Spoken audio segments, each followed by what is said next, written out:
Hey everyone, I wanted to take this opportunity to reflect upon Butler's article on gender regulation and gender norms and how I viewed it once and how I now view it. Um, Prior to having kids, about 6 years ago, I studied gender roles and how some actions are inherent in children and how some are learned roles based upon what they observe in their own family structure. After learning about that and kind of reading about it and debating about it and writing about it, I believe that the majority of actions that kids make and the way they act were learned actions.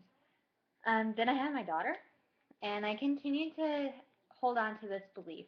She was girly, but in part that was because I dressed her in tutus, I got her into gymnastics and dance. Um, so I believe she was really learning from me, and it wasn't so much inherent. Then I had my son, and that kind of changed my mind. During that first year and a half, we were on recruiting duty, so my husband wasn't able to be home as much. Then we moved back out here, and he deployed almost immediately. So it wasn't until the last couple of months that he was really able to be home, and my son was able to start learning from daddy. However, when he began to grow up, i.e., crawling, rolling over, having a personality, it was clear that he was 100% boy, and that was when I began to think that the majority of our actions and the way we act are more inherent rather than learned. On page 45, Butler alludes to a reorganization of paternity.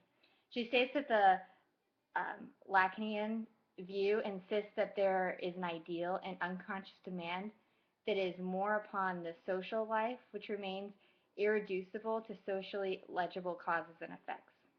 What I took this to mean was that even though my husband was not able to be around as much in the last 2.5 years, I symbolically replaced him when he was not here. Paternity in our family is more of a fluid idea. Additionally, after he deployed and speaking with other moms in the same position, I found that this reorganization um, seemed to be more of a societal norm rather than a symbolic norm in our community, in the military community. So that's kind of my reflection. I really believe that having one of each, a girl and a boy, has really kind of molded my ideas and kind of shaped me to, really believe that it is, you know, I think it's about 50% inherent and 50% learned, really, at this point, just based off of my two kids and what I've viewed or observed in both of them. Have a good day.